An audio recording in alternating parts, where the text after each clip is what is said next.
All right, good evening, everyone. It's amazing to have everyone live this evening. Welcome to this webinar carefully curated for young professionals who are looking to take advantage of opportunities, locally and globally through all of the platforms that are available for you at the stage of your life. My name is Abel Ajayi, and I'm the lead consultant with EmergeNext Consult. We're out there to ensure that as much as possible, individuals and organizations have the required setup preparation for scaling. For individuals, the emphasis is whatever things that you're looking out to do in terms of personal development, getting yourself better, getting yourself ready for the next phase of things you want to do, that is right in place. And for organizations, small business enterprise, and everyone in that environment, we're also out there to ensure that you have the right team functioning as it should be, structures in place, and also systems in the areas where they ought to be at every given point in time. This evening, we'll be looking at a very, very interesting subject matter, and we've tagged it interview ready. Now, of course, there are lots of opportunity out there globally that a lot of us can take advantage of. However, there's been a lot of gap also that we have noticed. And that gap is in the level of readiness that we see people have, individuals have. And we're trying to see as much as possible how we can bridge that gap. A lot is happening in the global space. A lot of opportunities are out there. The world also and the workspace environment is gradually evolving to moving to the online space. People are beginning to hire remotely, and there's still a lot of on-site jobs that are available for people to clinch on.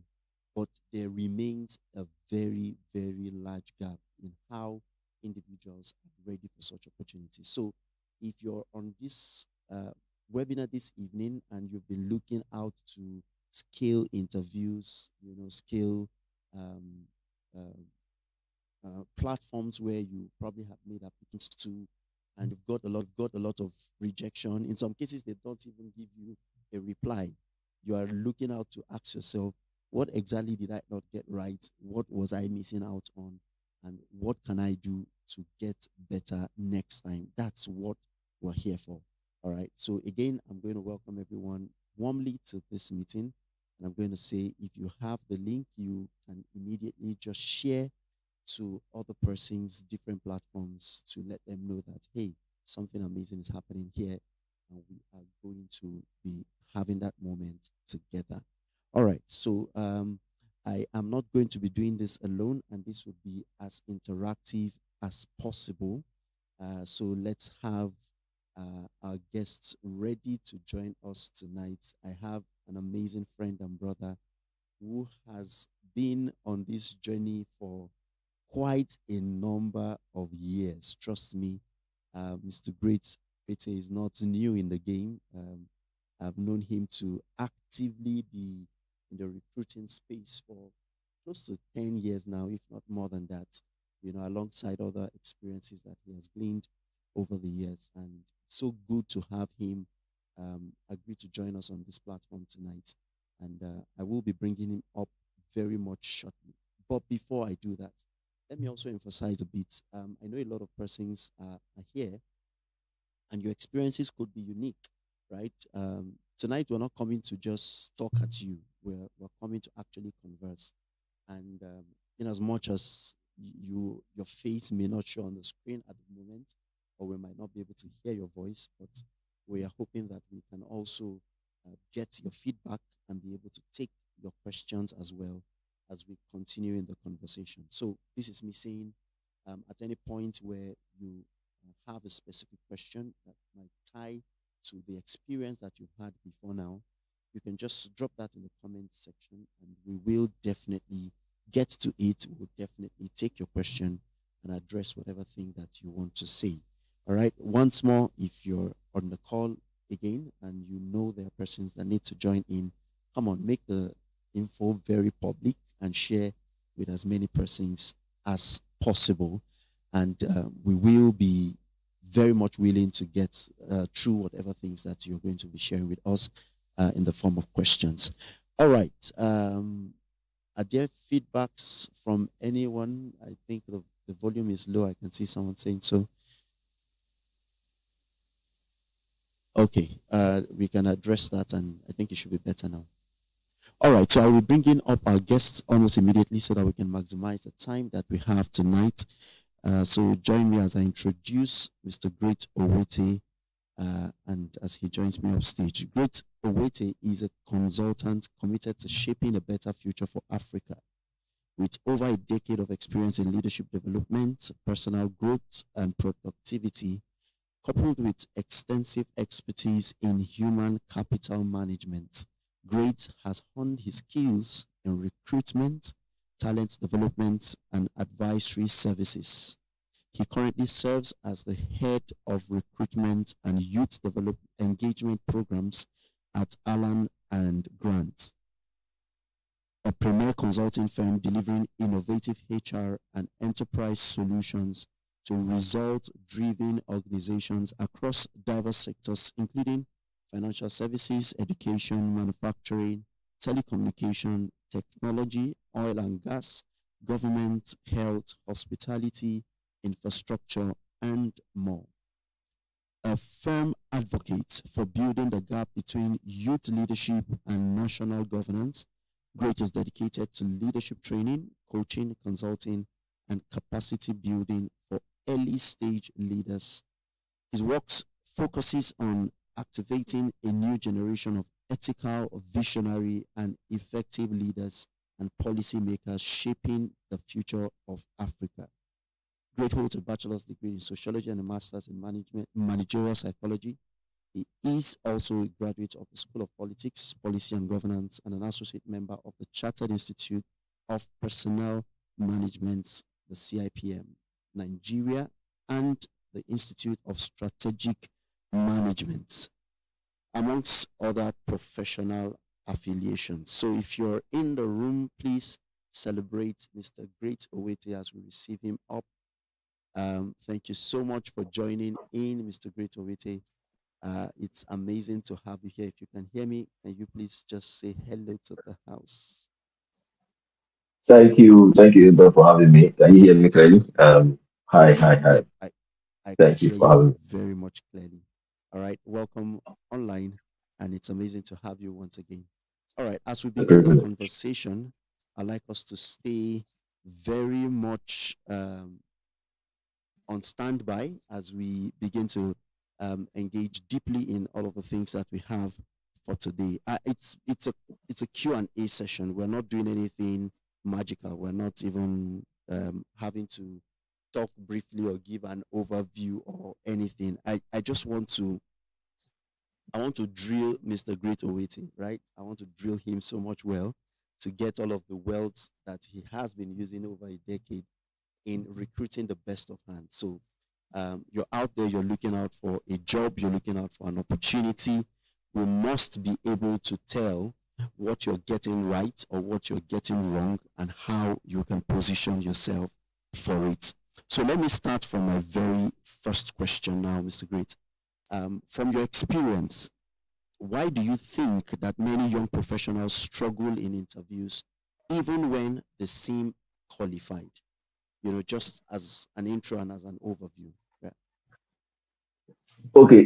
First of all, thank you for inviting me to share my thoughts and my experience. It's a privilege to be here and having this conversation with you. So, from my experience, I think I've been doing it for about a decade right now. From my experience, I've seen people who are qualified but do not get jobs. And there are different factors. First Yeah. is so you can have a skill, you can know the job and not know how to communicate your value, right?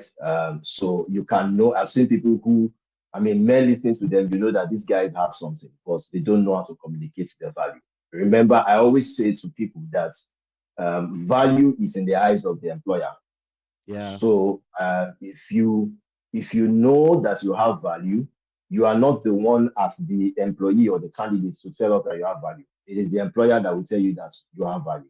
right? So a lot of time the struggle is um, candidates or qualified candidates do not know how to communicate the value that they feel they have, to the Absolutely. other end. So, work in the working environments, you have two side of the coin. There's an employer, there's an employee. There's an employer or a recruiter, and there's a candidate, right? So most times, and I've said this every time and anywhere I get the opportunity to say it, most candidates, qualified candidates, miss opportunities because they don't know how to communicate their value to the point where the employer gets that perceived value. So it's not, again, we judge things by perception. In interviews, most of the interviews are qualitative, they are not quantitative, right? So it is what you are saying, we are perceiving that this guy has value. I don't know if you get my point. Yeah. We are perceiving. So it's a perception game, largely a perception game, right? So I have value. I feel I have value, but if I cannot communicate it to the employer to perceive that I have value, then even though I'm qualified, I feel.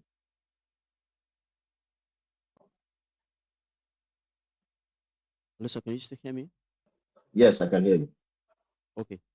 Okay. All right.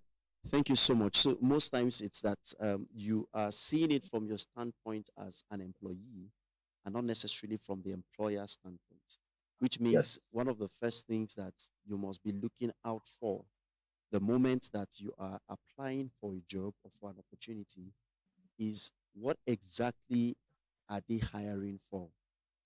I'm sure Great will agree with me.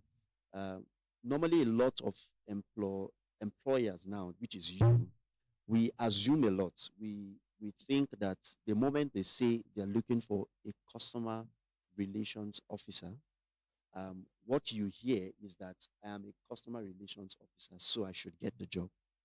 Mm, However, from what Great is saying right now, it's not entirely the case. Why? Because there are certain perks that the employer is looking for in a customer service officer that must be seen in your application and must be seen in the things that you're saying and the experience that you have before you are seen worthy to be even brought to the point of having an interview. So let me even backtrack a bit. Great, let's twist this a bit. I mean, the first phase of even preparing for any opportunity is to say that I want to apply, right? um, Again, when you're reviewing applications, the first things you're looking out for, can you just give us a highlight of it?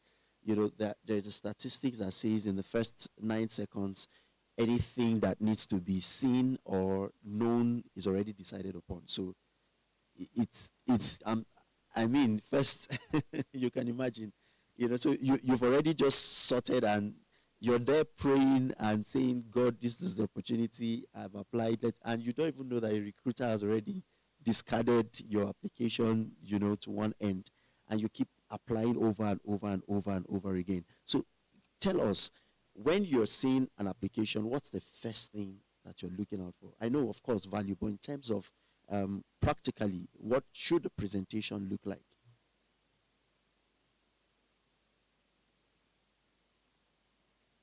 on a daily basis. So I put out a role, and let's use case study. I put out a role for a supply chain officer. A supply chain officer is somebody who manages logistics and supply chain for an organization, right? Yeah, Or let's use the simple one. Let's say I'm putting out an application for a social media manager, right? I mean, some many of us will be able to relate with that social media manager. And you see that application, and you apply. If I'm looking at an application, I mean, you said 9 seconds, but I know that data says 6 seconds. I don't know if I do 6 seconds. I've never tracked it, but it's okay, popular out here that most recruiters use between 6 to 9 seconds to look at the CV. The first place I go to if I'm looking at CVs, because imagine you are putting out an application for one role and you see about 700 applications. You don't have the luxury of time to go through those applications deeply, yeah, right? So, and not many organizations can afford what we call applicant tracking system, technology that helps you do yeah, your work easily, ATS, right? So if you have to do open one, close one, open another one, close one, if you have to do all of those manual labor, you will spend much more time, and employers and organizations are pressed for time these days. So if I look at an application, the first thing I go to is your experience, work experience, straight. I just go to your work experience because for me, I'm looking at when employers or recruiters look at work experience, what they are looking for is evidence of value. That's why I Yeah. said perceived value, evidence of value.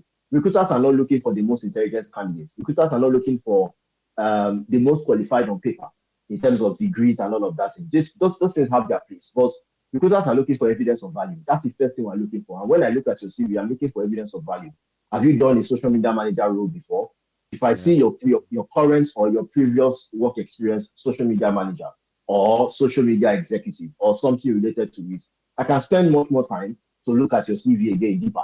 By that time, I'll now be looking at, okay, so you are social media executive on your current role. So I now begin to look at details, right? So maybe that's where I spend more than 6 seconds. If I don't see anything that looks social media like, I move to the next CV, right? So if you have the title social media executive on your CV, I look at it, okay, current organization, current job title. Then I now look closer to see achievements. I'm looking for achievements. I'm not looking for responsibilities or list of things that you do on a regular basis. I'm looking for evidence of value, such as you should know how to communicate the result of what you do on your CV.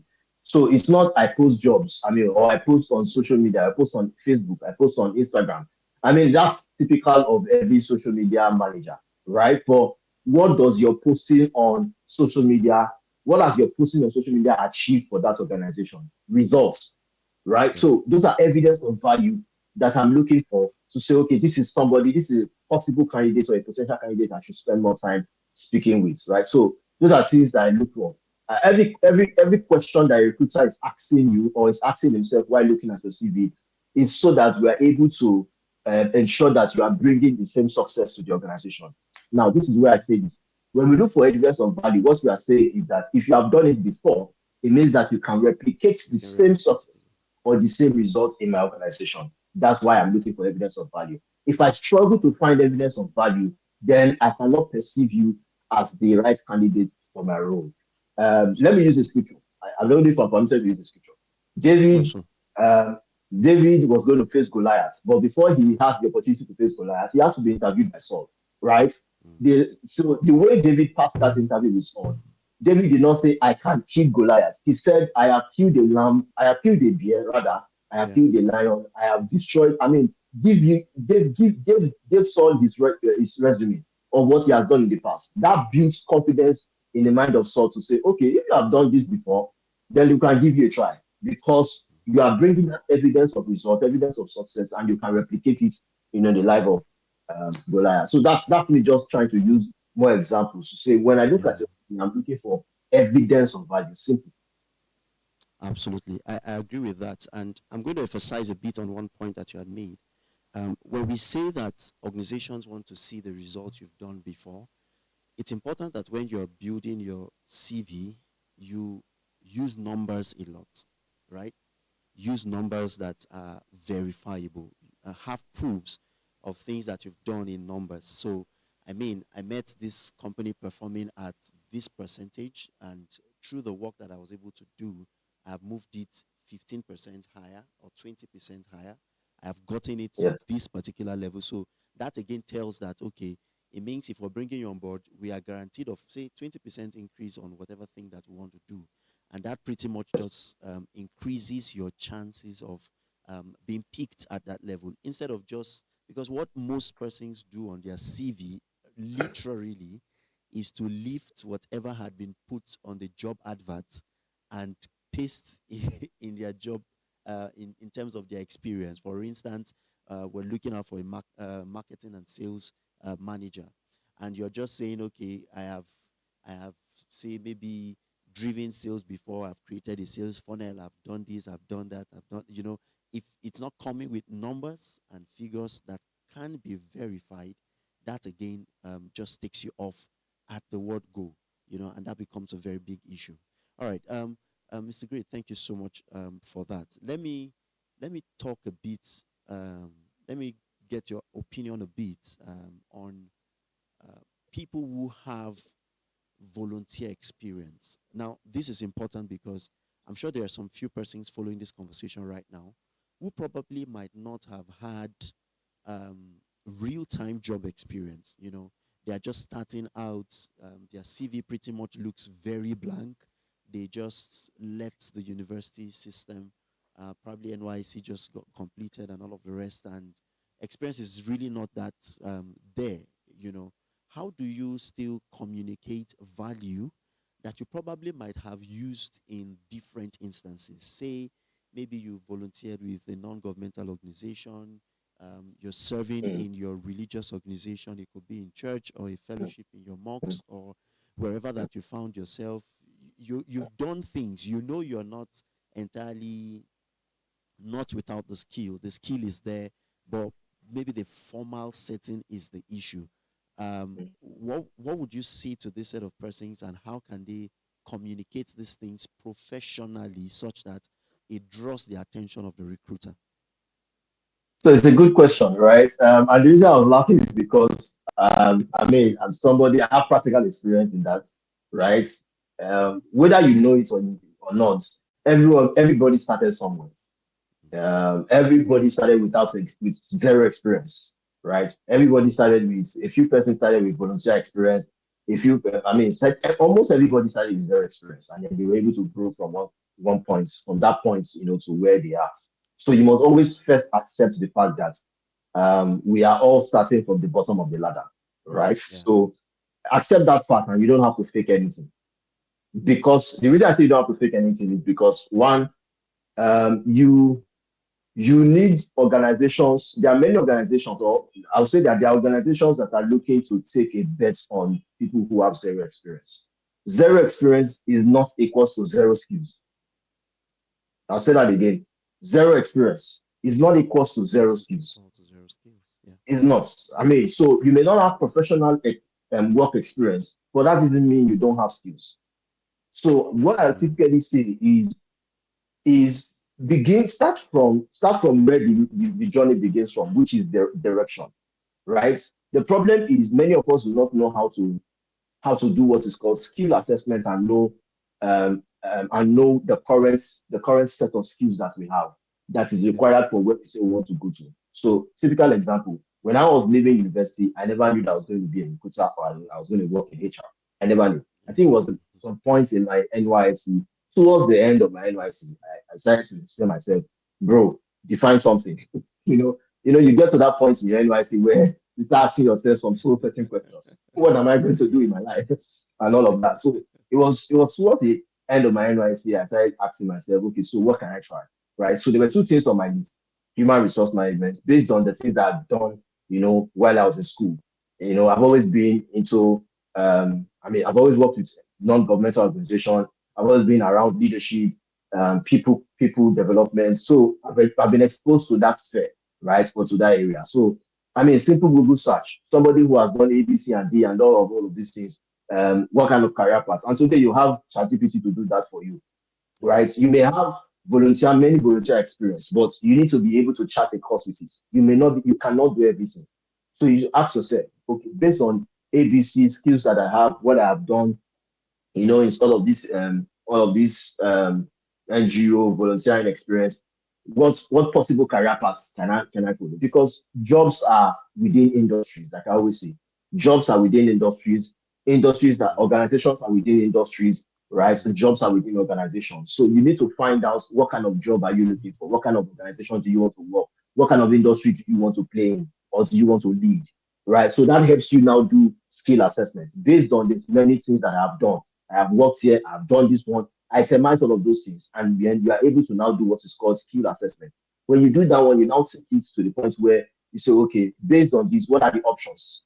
So that was what I did. I mean, these are many things I have done. What are the options? And my options fell within those two lists. One, human resource management. Two, public relations. Right. Again, I was in charge of managing social media accounts, for an organization for years. I've done leadership, I've traveled across. So it was these two things that were my options, right? So I had to pick between HR and PR. Choose one, right? I had to test my water on HR. So when I was even leaving NYC, I was not casting stone I was going to do HR. I just knew that I wanted to try two things: one HR, two PR, based on the Yeah. skill sets, based on the work that I've done, the volunteering experience I've had, and all those things. That was what my research was bringing to me. human resource management, public relations, right? So what I did next was I began to do more research. So if I want to do HR, right, what are the skills I need to bring on board? What are the skills I need to sharpen, right? What do I need to do next? What certifications do I have?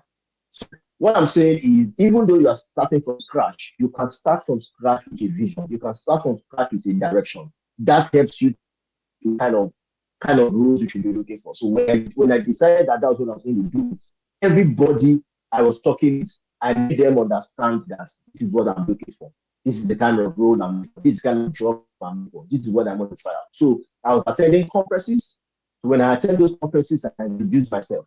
I'm looking for opportunities in human resource management so that I can build my career. So I started from zero, right? But the truth of the matter is that when you look at my CV, the way my CV was designed, it was designed in a way that I am going into an HR job. These are the skills. So I attempt those skills that is relevant to the job I am looking for. I don't have the experience, but I have the skills. Mm-hmm. So I identified those skills relevant to the job I'm looking for. And then those were the skills that was very pronounced on my CV. I may not have the experience, but I have the skills. So zero experience is not equal to zero skills. Yeah. Bring those skills on board. Now, when you bring those skills on board, what you're looking for is that you're looking for one organization that can take a bet on you, that can take a chance on you. You would always find those organizations. Yeah. Yeah. Yeah. Absolutely. I agree 100%.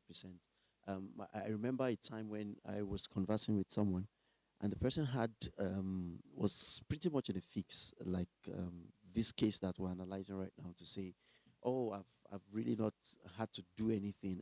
I mean, the very first decision you need to identify, or the first thing you need to do and identify, is what is the industry that I want to niche down to.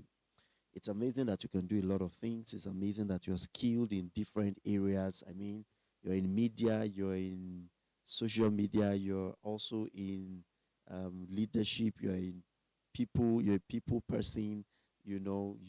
You also want to follow through with what you read in school. You read microbiology. Now you have an online market that you're selling to, and there's just a lot of things happening around you. If you want to go through a career path, you must pin down a particular, find a niche, find a sector that this is it, and I'm going to stay true to follow through with this until I get all the value that I can get from it. Now, having said this, Mr. Great, I have noticed a bit of a challenge. And before you answer that, I would like to just appeal to everyone that is um, on this stream at the moment. You could just please do well to extend invitation again across board, so we could have a few more persons joining the conversation. Thank you so much. There are a few persons who are wanting to change their paths. I mean, it's okay to say I started with this particular industry and I've journeyed into the industry for a while. Say maybe someone started out as a virtual assistant, take for instance, or maybe as an executive assistant. And as the person is has done one, two, three job, and all of a sudden just discover that from the way things are going, I think I would still do well in human resource management, or I really just want to branch into tech. I want to change the path that I have always been on, and I have gleaned a bit of skill here and there. Um, Before we go neck deep into the interview conversations, uh, what would be your recommendation for such persons? How do they position themselves now that they know that they are transiting through to another industry entirely, or maybe something just a little similar? But I mean, experience versus what you're asking for is a little bit far apart. Not so much, but a little bit far apart. What's your take on that, sir?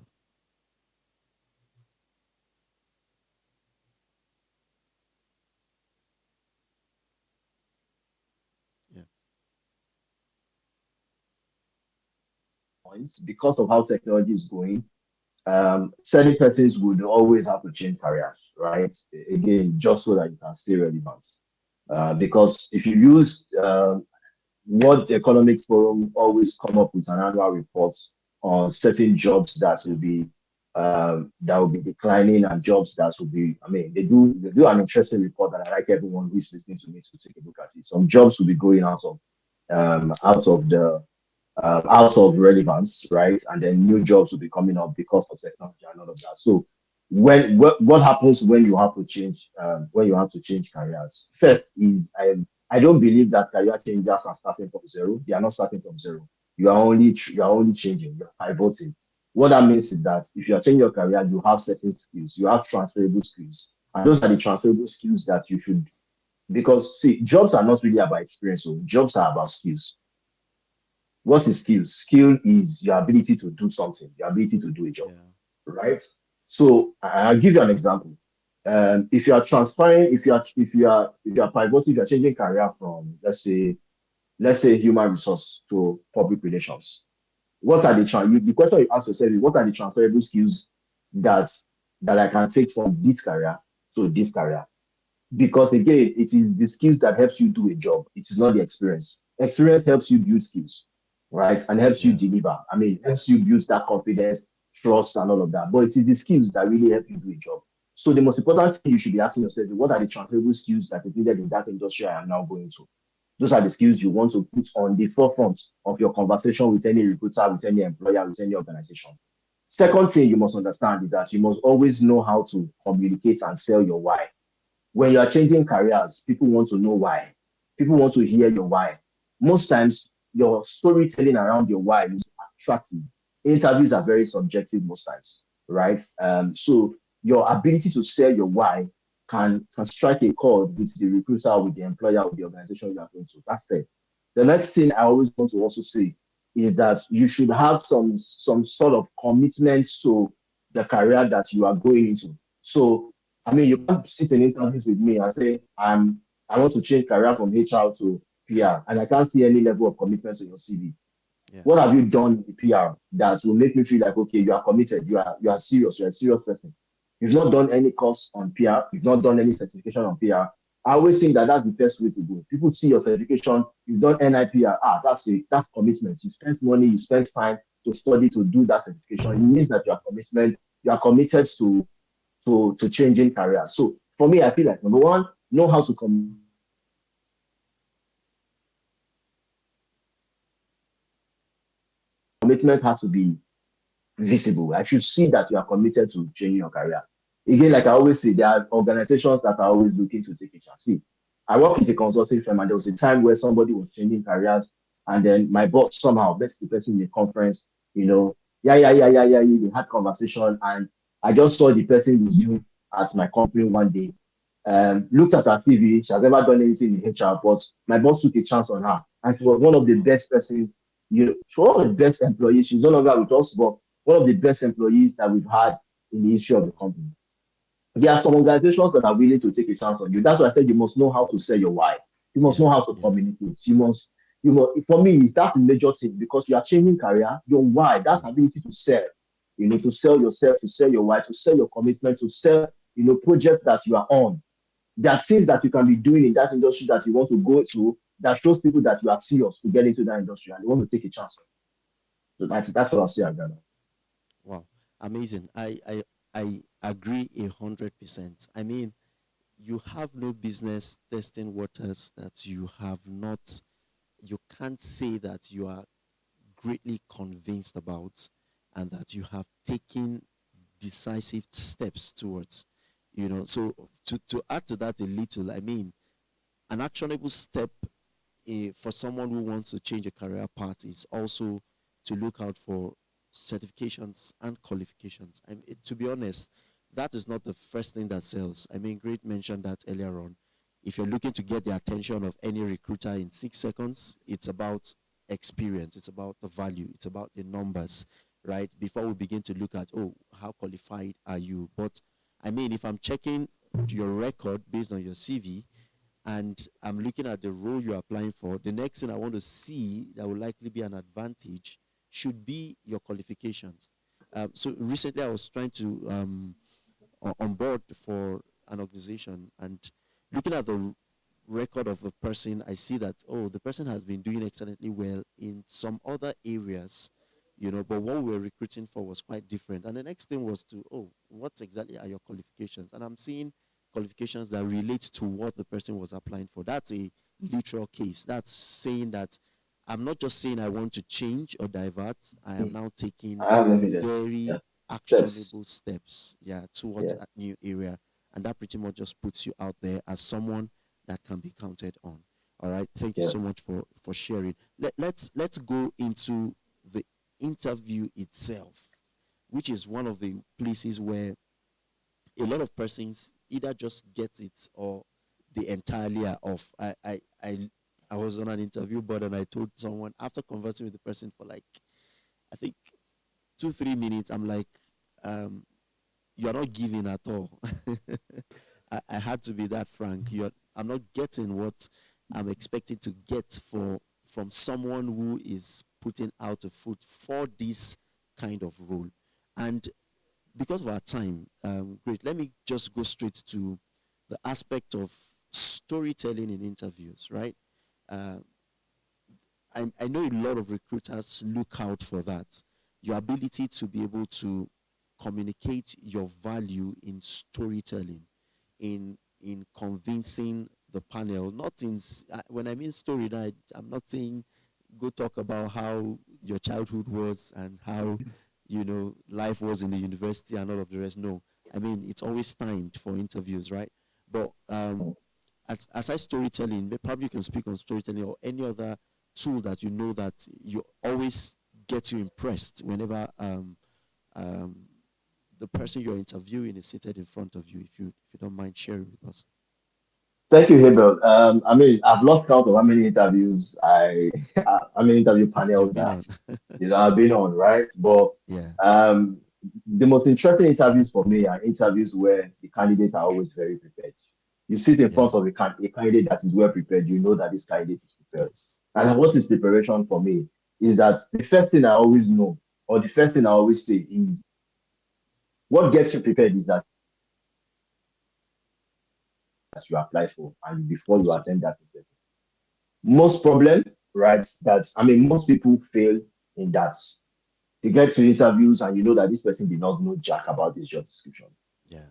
You just assume that I am currently social media manager. I'm going for an interview for another social media manager role. So I just know, yes, the role may be similar, but context may differ, especially industry context. You are currently social media manager in an oil and gas firm, but you are now sitting at an interview for social media manager in the financial services industry. Mm-hmm.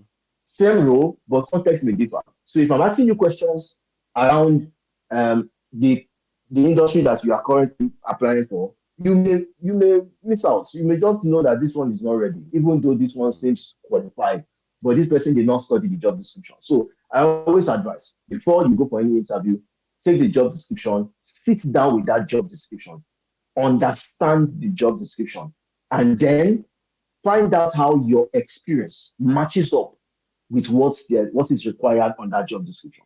Mm-hmm. Very important. You know why I say that? If I'm going to interview you, I'm going to ask questions based on the job description. I don't sit on interview panel without the job description. So why should you attend an interview without the job description? My questions are framed. The question as a recruiter and as an interviewer, my questions are framed from the job description because that's the standard of measurement. That's where you are going to be judged from. That's what you are going to be judged with. So I frame my question as an interviewer from the job description. So you as a candidate, you must study the job description, but most importantly, you must find out how your current experience matches up to the requirements on that job description because there may be context, like I said, there may be contextual differences and all of that. Now, in studying that, you must ask yourself, what problems exist in this organization? Because every job is designed to solve a problem. What problem exists? Specific Yeah. problems. Based on what you are reading on the job description, you're asking yourself, what problem are they wanting this role to solve? What outcomes do they want? Most times you are going to see it written all over the job description, right? What skills is a must? So when you know all of these things, you are now able to tailor stories. Now, this is where storytelling comes in. You don't Storytelling is not coming to tell me your history. It's tell me Yeah. how that you have done something before that relates with what Absolutely. they expect you to come do in the organization, Hmm. right? So they are saying they need somebody to grow their account base. I'm using the example of a social media manager. You need somebody to grow their account base. So when you're coming to that interview, you should have ready, like I always say, I always advise everybody to have bragging sheets. Bragging sheets is have a sheet of paper where you write achievements of the things that you have done either in your previous or in your current role. It is those bragging sheets, that bragging sheets you use, you have content. It is ingredients for storytelling. Storytelling is not when you come and lie. You have Yeah. ingredients for storytelling because of what based on what you have done that is written down. Because most times we forget these things. If you don't have a True. note where you write your achievements, you forget Hmm. these things. So when you are coming to interviews, you feel like you don't know what to say. No, you don't know what to say Yeah. because you don't have a note Yeah. where you are writing your achievements, right? Those are what I call bragging sheets. So when you know the job description, when you know what is demanded, you prepare stories of what you have done, how you did what you do. So, what was the situation? What did you do? And what results did you achieve? Then, what did you learn from that process? See, let me tell you how this is done. You want to get me as a recruiter. Tell me, oh, I asked you a simple question. Then you tell me, okay, so in my current organization or in my current organization, this Yeah. was the situation. This is what I did. This is the results I got, and this is what I learned. See, if you follow that process, I know that this guy is ready for me. This guy is ready to get this role. You are convincing me. That's what I call value. You are convincing me that you have value. So when I got Absolutely. into this organization had 1,000 users on their Instagram page. That's the situation, right? So what I did was I built a content calendar for 30 days Mm. that was going to run on a daily basis. After I did that, we grew from 1,000 to 2,000 users. Examples, we grew from 1,000 to Nice. 2,000 users. If you don't want to do 1,000, 2,000, turn it to percentage. We grew to 100% of users. Yeah. I mean, that is also understandable. So you have told me the situation, you told me what you did, then you told me the results. Then tell me what you learned from it, right? What you learned from it just shows me that you are somebody who picks lesson from everything. That may not be so compulsory, but for me it's important because I want to be sure that if you failed, will you be able to pick lesson from that failure as well, right? I want to also see that you are somebody who's driven to picking lessons everywhere. Chicken now. Wow. Indeed. I mean, I was so joyful hearing you share all of these things because I I I I mean, how do you how do you show up for an interview and you want to get the job and all you are regurgitating to the audience in front of you is just, I know I can do this job. I've done it before, and I know I can. It can be very frustrating for recruiters, to be honest. Yeah. And if care is not taking you, you keep going round and round interviews without getting any tangible results. Another Yes. thing I noticed is that aside from everybody, you just feel, and you address that adequately. I'm just referencing again so that the person's listening can take notes. A lot of times we outrightly just do one size fits all. I mean, I know your CV should be compact and ready to go at all times, but there are moments when you need to tweak it to fit the place you're going to. And if you Yes. get an invite, do yourself some good to also narrow down all the things you've done and all the things you're going to say to that particular organization's need.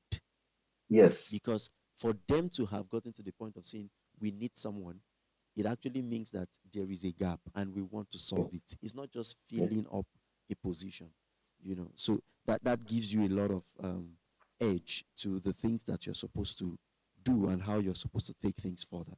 All right.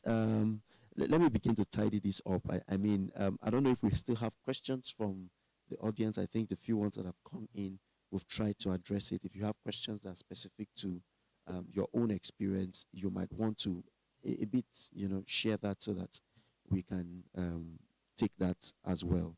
All right. Have you noticed any red flags? I mean, someone comes in, body gesture, eye contact. What other interesting thing have I seen people do? Um, Overemphasizing. talking less, because there's always a middle point. You don't talk too much, and at the same time, you don't just throw words as if you bought them, or probably it's timed, as the case is. What are some of those red flags that you might have noticed that people who are qualified, who are also saying Mm, the right thing, but it mm, keeps reoccurring, and it's something that takes them off the interview? mm. So I think that red flags would be two ways. When I used to work in a physical office, I mean, when I go to a physical office regularly, I had more red flags, right? Because Yeah. I used to do physical interviews. That was pre 2020. But these days I do more of virtual interviews than physical interviews. Mhm. So the amount of red flags that I've seen are reduced, right? But there Yeah. are still red flags.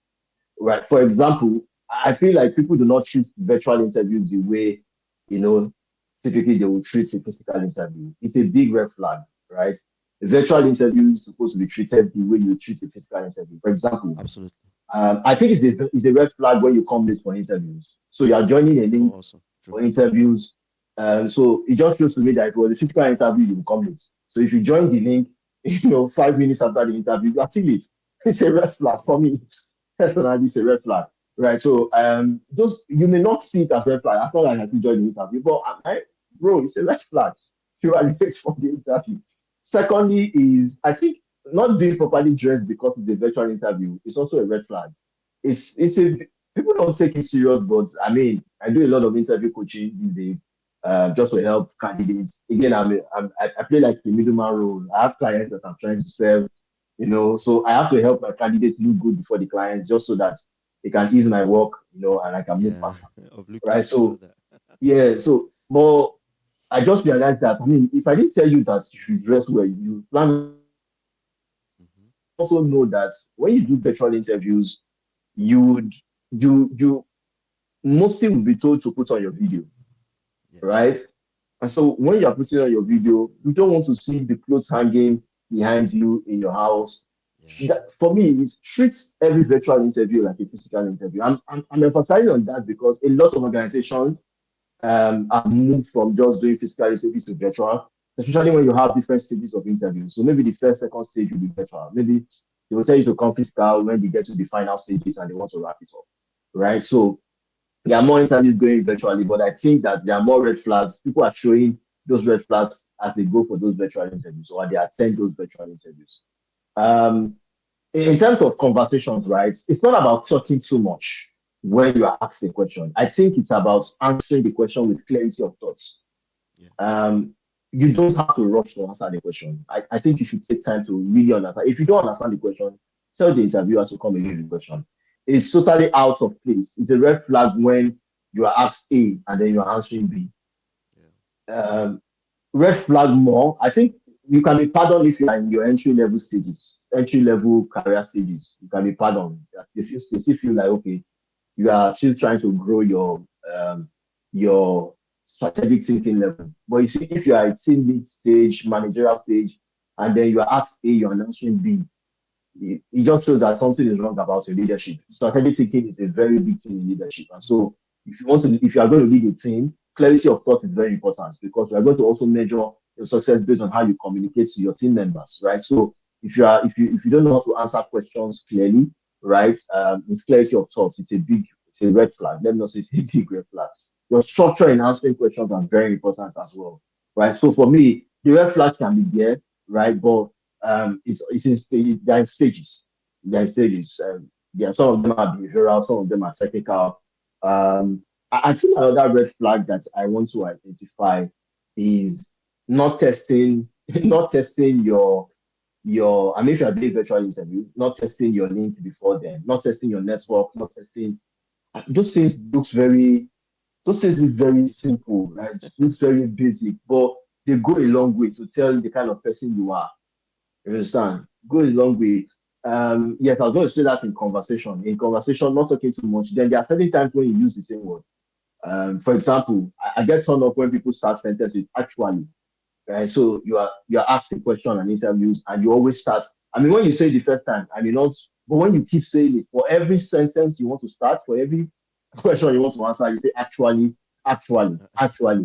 It's, I mean, it just shows that something is wrong, Yeah. right? You, like I always say, like interviews are subjective. You may be a qualified candidate, but interviews are subjective. Yeah. Value is perceived in the eyes is based on the employer, not you. Yes. Thank So you. some things you do not count relevant may be relevant to that organization because context differs. Do you understand? Uh, for example, if you are going to do a front desk role, for example, right, front facing, client facing role, mannerism is very important. Yeah. I've done interviews for banks where you may be qualified, you may have technical skills, but mannerism, because you are going to be dealing with high level customers, mannerism, they'll tell you no, because of the person's mannerism, will not choose that person. So that's why I said context differs, right? So you must know all of these things and then it helps you just prepare well for the interview. I think that's where I'm All going right. to drop All right. Absolutely. Thank you so much for detailing those little things that you might not have considered to be very, very important. Of course, if it's a virtual interview again, like he mentioned, some things might be excusable, as the case is, but either ways they are still the same. Be prompt when you're coming for an interview. It's very key. Come early, study the environment, take a deep breath, make sure you're well dressed. I mean, over deliver. It's better than just appearing and, oh, I thought it was just a tech company, so I just wore anything that I saw. No, and if it's a frontline too, you can't say you want to apply for a virtual assistant role and then your communication skill is poor. You're not speaking well, you're not keeping eye contact during the conversation. You're just here and there while the conversation is going on and all of the rest. It can be really a big issue. Another that I've noticed, and I'm sure Great will agree with me, is how that you speak about your. Now, recruiters would almost always ask you, what was your relationship like at your previous place of work? Or even interrogate to ask, why did you leave? And in few cases, I see people go all out. That my boss was a very, very, very wicked man. The organization was a toxic environment. They didn't know how to handle people. Oh my God. Now that's really a big red flag. If you would talk about an organization that you had worked with or the person you had worked with in that light, it shows that chances are high that you wouldn't stay long with us. So no matter the skill set that you have, no matter the value that you're bringing on board, your social skill is lacking a bit. You're not managing information well, you know, and you must look out for that. So things might have gone really bad. You could just find a very nice way to put it. I just felt I wanted to change work environment. Work culture was not very much favorable or in tandem with what I believed in. Values differed. Such languages are not harmful, and you easily could. Would you want to speak on that?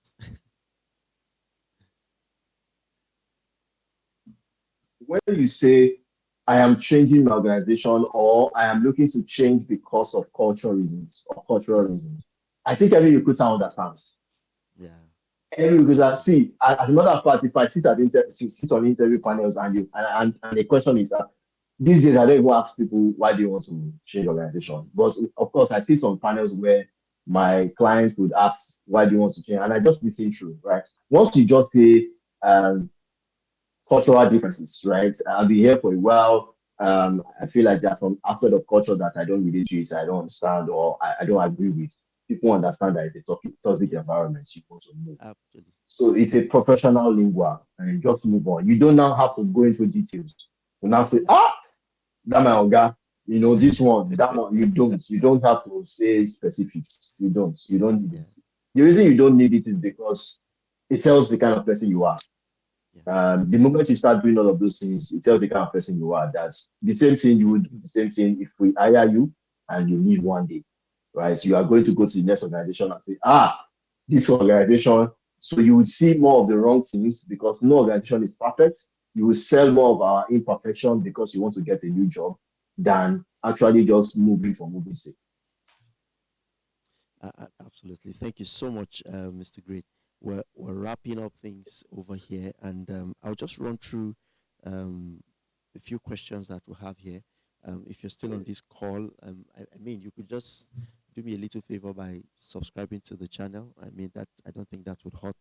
All right. But answering these questions here, the first person is asking, what about those that are not in the employer and employee sector?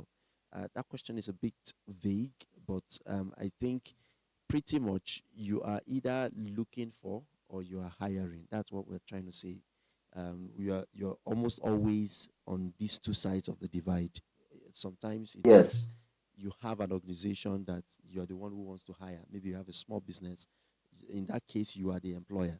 All right. If you're on the Yes. other side, someone who wants to deliver service or bring value, then you are the employee. You're the employee. So you're always either on these two sides of the divide. So Yeah. just quickly catch your sob, as we would say in our local parlance here. All right, the second person is asking, what about someone that has not gotten any evidence before? For example, someone that is yet to get their first job. I think Great has adequately addressed this. All right, Yeah. you should be able to profile the things you've done, the skill sets, and put the value out there. Again, what recruiters are looking for, while experience is a good thing, um, we also place a lot of um, attention on the value that you're bringing.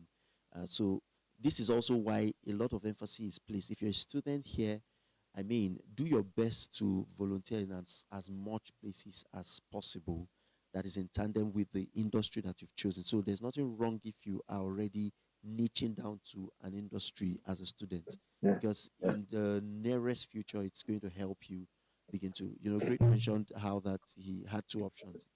It's either HR or PR. And Yeah. in Yeah. fact, I can say clearly that I was very much active in that phase of his life when he was to make that decision. Yes. And that's because he also had mastered those two even before he was done with school to begin to look out for job out there. You get, Yeah. and I wish I had time to share my own story too, but it's always like that. You need to begin to narrow down as fast as possible. So you might not have gotten your first job, but make sure that you're volunteering in as many places as you have the opportunity to, and let it be industry specific, let it be sector specific as much as you can. Then thirdly, someone is asking, I once lost a job because I wasn't a graduate, but I'm good in what I do. So what would you say? So would you say it's compulsory to get school certificate before applying a job? Um, Let me explain this. Unfortunately, Yeah, go unfortunately, ahead. unfortunately, we are in a country where degrees are still very highly valuable, Very right? unfortunately. Yeah, Um, uh, on the flip side, I would say it's the company's loss. Don't beat yourself too much. You have the mhm, skills. It's the company's loss. But we are in a country where we value degree, even though you have skills. There are many people who have skills, but because you don't get every job posting, every job advert you are going to see, you will see minimum of BSc in this, HMB yes, in that. We are still largely in that kind of country where our recruitment system is still largely shaped a bit by degrees. So don't beat yourself too much. Move on, right? Get your degree as fast as you can. Don't stop developing and improving the skills that you have. As long as you have a vision for the industry you want to lead, like I always like to say, aim to lead as an industry. So that vision to lead that in that industry helps you to keep refining and improving your skills, right? But don't beat yourself too much. Get your degree as fast as you can. Keep improving on your skills and then move on. absolutely. I agree 100% with that. As much as possible, there might be roles you can still um, lean on while you're looking for the bigger opportunities. Those ones might really not require a degree, as the case is. But it's important. I think it's also okay that we are all comfortable with the fact that school is not scam, right? We know that our Yeah, universities might not be delivering exactly what the market is asking for. yeah. However, the paper is something that every industry is looking out for. Everyone wants to say that. And let me share this in 20 seconds. Working Okay. with an organization made me realize that some organizations actually hire for the certificates because of the um, some of the contracts that they pursue. So there are some Mhm. contracts that you pursue with big organizations, government Yeah. parastatals, that they are Yeah. asking for the strength of your team. So in Yes. such Yes. cases, I'm not just saying that I have 30 staff, you know, Mm. and I know they can do. It's not just about how they can do their job. You have to be detailing how many have their master's degree. You're detailing Yes. how many have professional certifications and in Yeah. what field they have those certifications in. And that becomes a plus for the organization. So whenever they're hiring too, they look at that to see, okay, because it's now becoming an organizational portfolio, not just for Yes. single individuals. You know, your portfolio adds to what the organization is putting forward out there. All right, True. it's been an True. interesting evening. Mr. Great, I want you to share one piece of advice that you wish more young professionals would take seriously. I know you've been working with young people in institutions, also um, in campuses and all of the rest. What would you want our listeners this evening to have as a take home in the area of preparing for jobs and also um, being valuable in that aspect?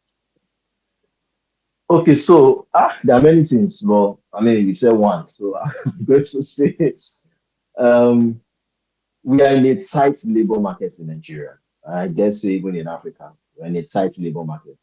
Um, there are many other persons who have looking for the kind of job you are looking for. There are much more persons who have the same level of skills that you have looking for the kind of job you are looking for. So I want you to be very um I want you to have grit. That's the key word, grit. Don't be somebody who gives up easily because we're in a very tight labor market, right? Don't give up easily, but you must always find a way to put yourself on an advantage. There's always one advantage, right? So if you have five persons, if I'm interviewing five persons, or you see a role that you are applying for, and they are looking for this degree, always be asking yourself, beyond this degree, what else can give Yeah, me an yeah. advantage? Mm-hmm, What else can give you an advantage? That's what you should be gunning for because mm-hmm. there are many persons who now have the business, right? Always be thinking what else can give you an advantage to get this because we are in a very tight labor market. That's what I will say. Thank you. Amazing, amazing. I think that's like that's like a, a breaker moment for me. Aside that, because um, for instance,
people that I know can provide the kind of service that I want to now be a part of.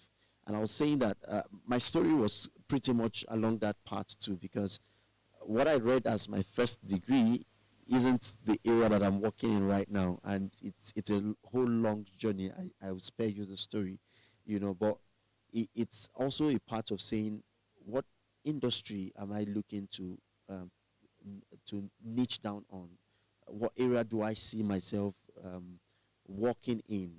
Yes, get the certification, but aside from that, am I valuable enough to provide solution to any organization that will be willing to bring me on board? And that can be the game changer for you, and how is that you're able to present this to anybody that is needing your service as well. I think as we're wrapping up, I'll just take these last questions and they would pretty much be good. Mr. Great, while we were closing out, we had a question. Someone is asking, I am moving from a financial industry into a role in human resource. My long-term vision is to be in learning and development. What would be your advice to such person? I know we touched a few areas in terms of transiting between skilled area and also job roles, but probably you might want to give some words to this person as we close out.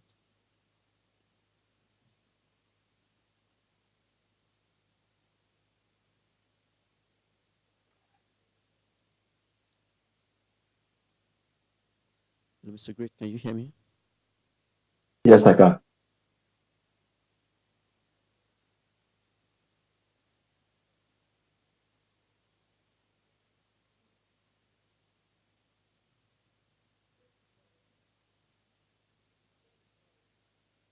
Okay, you can go ahead if you can hear me. I can hear you clearly.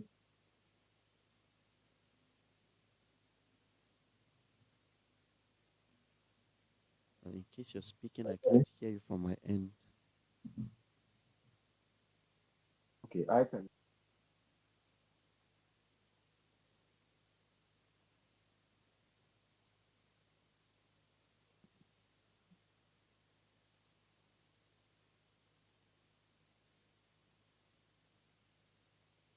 I think it's from your end. I can hear you loud and clearly.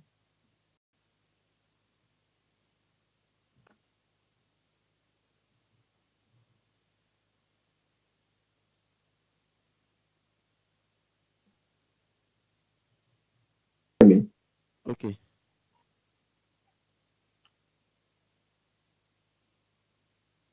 Can you hear me? Hi, hi, hi. Can you hear me?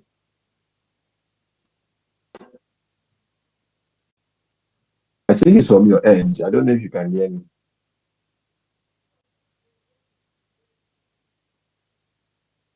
okay. If you can hear me, I think you can go on. Mr. Great, if you can hear me, I can't hear him though from my end. Oh, okay. All right. You can go ahead and just speak since you can hear me. Okay, so I was saying that because you asked me to give my final words, I said we are currently in the tight labor market, so I want people to be encouraged and not be easily discouraged. You are looking for opportunities. I don't know if you can hear me right away. Um, I don't know if you can hear me now. Yeah, please go ahead. Okay, We so let me let me keep talking until you can hear me, right? So you're in a tight labor market. You need to be encouraged. Um, you are looking for the same job that a thousand of you are also looking for. You have the same degree that a thousand others, or a million others have the same degrees. You always must be asking yourself, what other advantage can I have? What else can give me an advantage, to get this offer, to get this job, to get this opportunity? Always try to think in terms of advantages and increasing advantages. I think I'm getting signals that I'm already off. I don't know if you can hear me right away.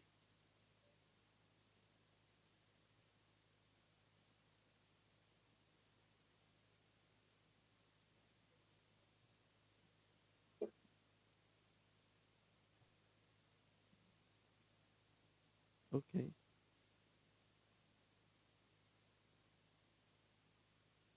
Are we good? Can you hear me now?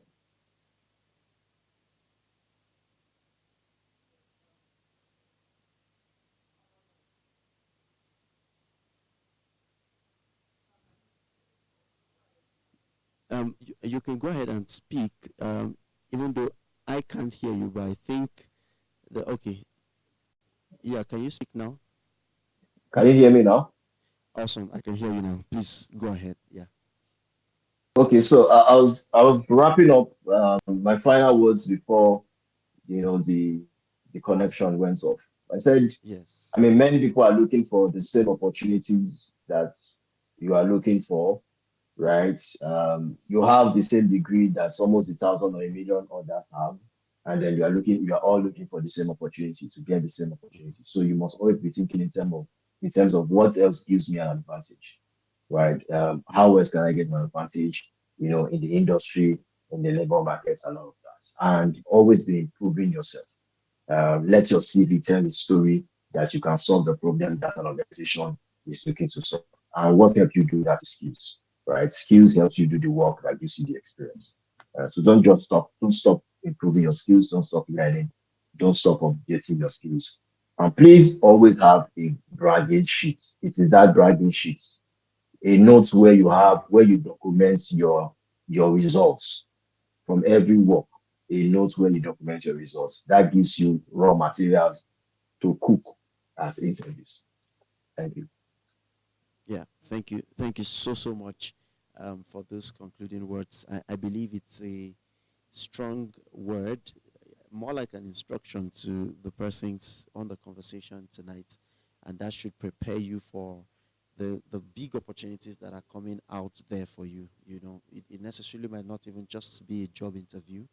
It could be you pitching your business out there, or you called upon to say things much more about the goals and vision that you have, and how that you present it, how that you meet these opportunities, and convince the people on whatever panel that you find yourself in would definitely help. Someone had asked, transiting from financial industry into human resource role. I think pretty much the same principles, right? Make sure that you're very much convinced about your transition. Because if you're going to be talking to people about it, then it's coming from a place of conviction, it's coming from a place of certainty. You're certain about it. We had mentioned all of this earlier on. And you're also preparing yourself in terms of um, knowledge base and the value that you're able to offer to whatever organization that you will now be transiting into. And that solves it for you as well. All right. Please, we will be closing out right now. We had extended beyond expectation. Sorry about the glitch earlier on also. And I want to celebrate and appreciate our guests very, very deeply. Thank you so much, Mr. Great Owete. It's good to connect with you. We have lots of connect points before now, and I'm sure Career is also bringing our paths together again. In recent times, this has been the kind of conversations that we're having, because pretty much we're almost in the same um, niche and industry as the case is. And I'm sure with time we would still have room to, have more conversations with you as well. If you're on this webinar tonight, I'd like to just put out an invite to say, hey, from wherever that you've joined or however that you've joined, this is Emerge Next Consults, and we help individuals and organizations get clarity and also stability in terms of how that they can put themselves forward for opportunities and structuring, especially when it comes to organizations. You can join our community and glean as much information that we still will be passing out, in the coming days and weeks as the case is, and all of this is just to make sure that you become better and you're ready for the big stage that you've always dreamed about and dreamed of. All right. Thank you once again for being a part of this. If you've not subscribed to the channel here, you can do that. It's free of charge. And see you on the other side of learning. And once again, thank you, Mr. Great. Hope to connect with you on a larger scale and bigger platform than this. And big, big thanks to everyone who took time to join the conversation. Bye for now and have a wonderful night rest. God bless you all.